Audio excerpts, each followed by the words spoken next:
What's up, y'all? Hollow Point here with Tactical Survival. Today's video is going to be about concealed carry for beginners. Here I have Glock 26, which is a 9mm. They have a similar size, higher caliber, which is the Glock 27. It's a 40 caliber. Glock 36 is also almost the same size. It's a 45 caliber. With 45s, I'm going to give you guys a little tip. If you get a 45 caliber, make sure the gun's a little bit heavy to stop the kick. That's why I won't recommend, well, I mean, if you want to do it, it's up to you. But like I said, I don't recommend the 36 unless you know how to handle it, unless you practice with it. But Glock 27 is a good concealment. Glock 26 is a good concealment. My opinion is the less capacity of the magazine, the higher caliber you should have. The higher capacity on the magazine, you can deal with a 9 and stuff like that. But concealment. You gotta do a lot of reviews on the gun that you really want. My recommendation is to go to your local gun range and try out some firearms over there. Maybe get 3 or 4 and see what you want. Also, you want to do reviews on that gun before you even buy it to see what people say about it, because not everybody's the same. Not everybody likes Glocks. Not everybody likes 1911s. So it's their preference and it's your preference. So you got to remember that. Weather conditions, you want to look into that. I live in Florida, so it's really hot. So I have to conceal weapon.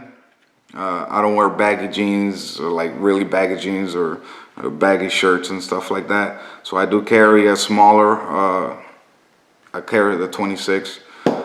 I do have 1911s and all that stuff, Smith & Wessons.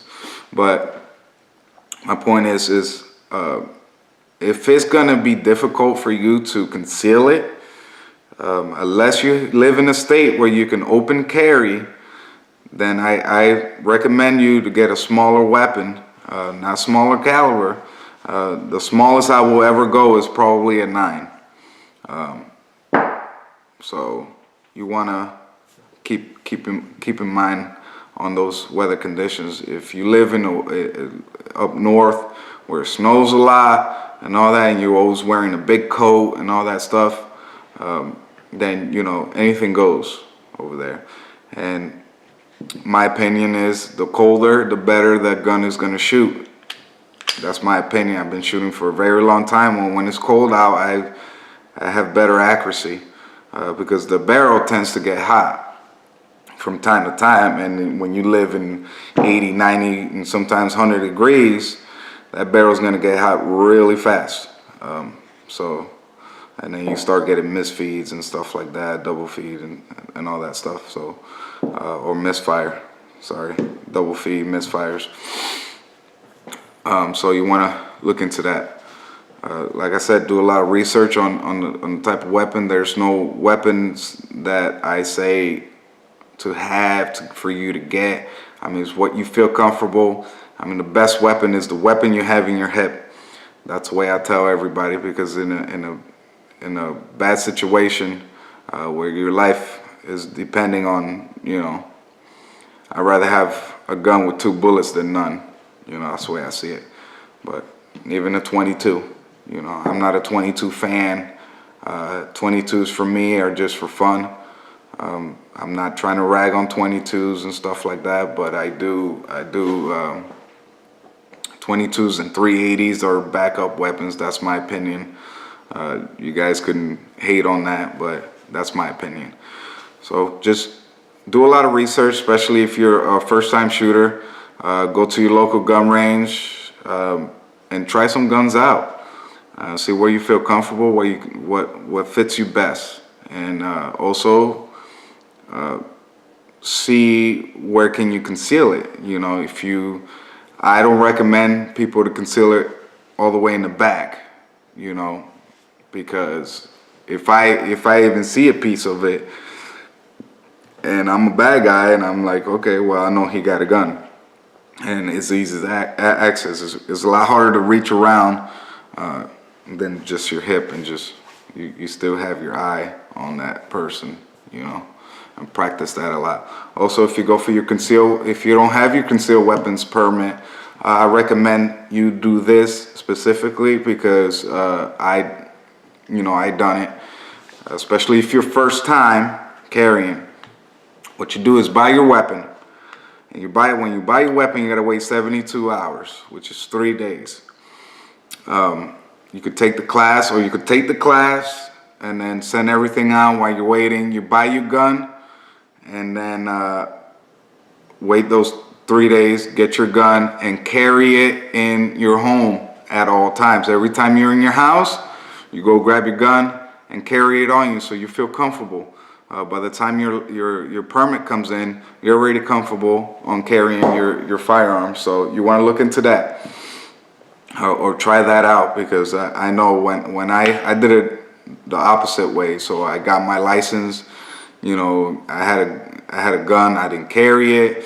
I was too scared to carry it, and then when I got my permit, you know, I kept touching the gun and stuff like that. So you want to practice at home on carrying, and it's not against the law to carry your own weapon inside your home on you. So you want to do that and practice. I recommend that, highly recommend that for everybody, just to practice carrying. So once you get your permit, you go out there, you know, you're not feeling touching your gun all the time. You know, I do tend to look sometimes down and make sure my shirt is not over my gun so everybody could see, but you know, practically I don't really care anymore. I'm so used to carrying a gun on me. It's like my second wallet, so I can't leave home without it. So do that. I'm pretty sure you guys will be okay. Every gun I buy, I do a lot of research on it, you know. So do that. All right, so I'm out. Make sure you watch the videos. There's new videos coming out. I'm gonna do home invasions. I'm gonna do safety for people that want guns and have kids and they won't buy a gun because of the kids. I'm gonna teach you guys all that stuff, safety when you have kids, and home invasions, what you should do, what's recommended, budget, security systems and stuff like that, where anybody could afford if you shop at Walmart. So I'm gonna show you guys that. Stay tuned. Thanks for watching. Like, subscribe, and also comment and let me know what y'all want to learn and stuff like that. I do answer people back. You can see me on Facebook. It's Hollow Point, so check me out.